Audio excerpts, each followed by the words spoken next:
السلام علیکم ورحمۃ اللہ وبرکاتہ۔ قرآن لرننگ with تجوید اینڈ عربک گرامر میں خوش آمدید۔ کل ہم نے پڑھا تھا اسم کے بارے میں، اسم کی اقسام، اسم نکرہ اور اسم معرفہ کے بارے میں۔ آج ہم پڑھیں گے اسم معرفہ کو ڈیٹیل کے ساتھ اور اسم معرفہ کی اقسام۔ عربی زبان میں کسی بھی اسم کو سمجھنے کے لیے یہ جاننا ضروری ہے کہ وہ عام ہے یا خاص۔ اسی کو گرامر کی زبان میں وسعت کہتے ہیں۔ وسعت کے لحاظ سے اسم کی دو اقسام ہیں۔ نمبر ایک اسم نکرہ، نمبر دو اسم معرفہ۔ اسم نکرہ کا مطلب ہے کوئی بھی عام چیز، شخص یا جگہ، یعنی جس سے کوئی ایک خاص چیز مراد نہ ہو۔ عربی میں اسم نکرہ کی سب سے بڑی پہچان یہ ہے کہ اس کے آخر میں عام طور پر تنوین آتی ہے، مثلاً رجل، کتاب، بیت۔ اب آتے ہیں اپنے اصل ٹاپک اسم معرفہ کی طرف۔ معرفہ کا مطلب ہے وہ اسم جو کسی خاص شخص، خاص چیز یا خاص جگہ کے لیے بولا جائے، یعنی جب ہم وہ لفظ بولیں تو سننے والے کے ذہن میں فوراً وہی ایک خاص چیز آئے، مثلاً محمد صلی اللہ علیہ وآلہ وسلم ایک خاص اور محترم ہستی کا نام، مکہ ایک خاص شہر کا نام، الکتاب وہ خاص کتاب۔ اسم معرفہ کی اہم اقسام۔ عربی میں اسم معرفہ کی کچھ مخصوص اقسام ہیں۔ اگر کوئی اسم ان اقسام میں سے ہو تو وہ معرفہ یعنی کہ خاص مانا جائے گا۔ اسم معرفہ کی 5 اقسام ڈیٹیل سے پڑھیں گے آج۔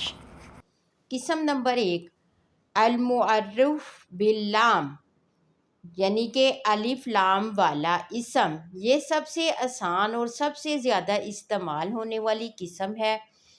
جب کسی بھی اسم نکرہ کو خاص بنانا ہو تو عربی کا قاعدہ یہ ہے کہ اس کے شروع میں الف لام لگا دیا جاتا ہے۔ جب شروع میں الف لام آتا ہے تو آخر سے تنوین غائب ہو جاتی ہے اور صرف ایک زبر زیر یا پیش رہ جاتی ہے۔ الف لام اور تنوین کبھی بھی ایک اسم میں اکٹھے نہیں ہو سکتے، مثلاً کتاب، الکتاب، الحمدللہ۔ یہاں حمد کے شروع میں الف لام لگایا ہے جس کا مطلب ہے تمام مخصوص اور خاص تعریفیں صرف اللہ ہی کے لیے ہیں۔ قسم نمبر 2، العلم، ذاتی نام۔ العلم کا مطلب ہوتا ہے کسی بھی شخص، جگہ یا چیز کا اپنا ذاتی نام۔ دنیا کا کوئی بھی نام ہو وہ پہلے سے ہی خاص ہوتا ہے، اس لیے اسے معرفہ بنانے کے لیے الف لام کی ضرورت نہیں ہوتی، مثلاً محمد، عائشہ، مکہ۔ اگرچہ محمد کے آخر میں تنوین ہے لیکن چونکہ یہ ایک خاص نام ہے اس لیے یہ نکرہ نہیں بلکہ معرفہ ہے۔ قسم نمبر 3، ضمائر، ضمیریں۔ نام کی جگہ استعمال ہونے والے الفاظ کو ضمیر کہتے ہیں، مثلاً وہ، تم، میں۔ عربی گرامر میں تمام ضمیریں ہمیشہ معرفہ ہوتی ہیں کیونکہ جب ہم کہتے ہیں وہ، تو، ہمیں معلوم ہوتا ہے کہ کس کی بات ہو رہی ہے، مثلاً ہوا وہ ایک مرد، انت تم ایک مرد، انا میں۔ قرآن مجید میں ہم پڑھتے ہیں قل هو اللہ احد، اس میں ہوا جس کا ترجمہ وہ ہے اسم معرفہ کی ضمیر والی قسم ہے۔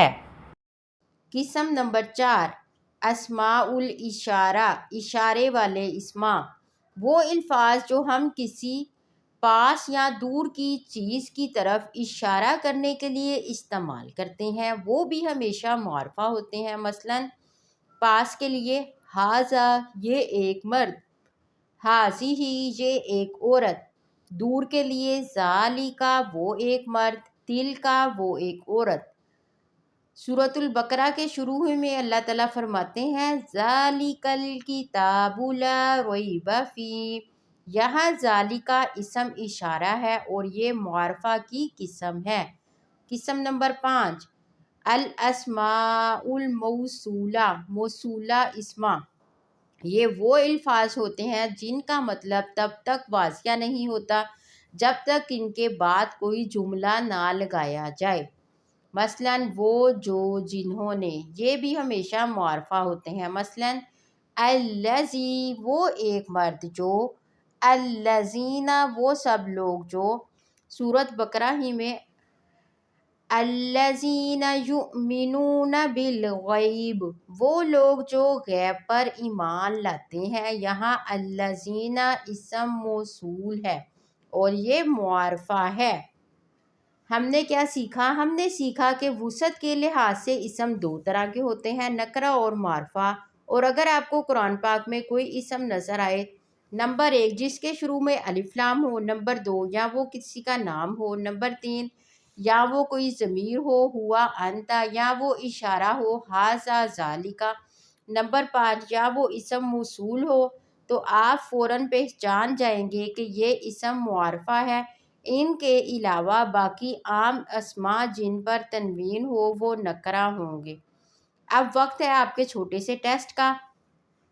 آپ نے کومنٹ سیشن میں بتانا ہے کہ یہ معرفہ ہے یا نکرہ، اور اگر معرفہ ہے تو کون سی قسم ہے۔ نمبر 1 قلم، نمبر 2 ھذا، نمبر 3 الرسول، نمبر 4 انا۔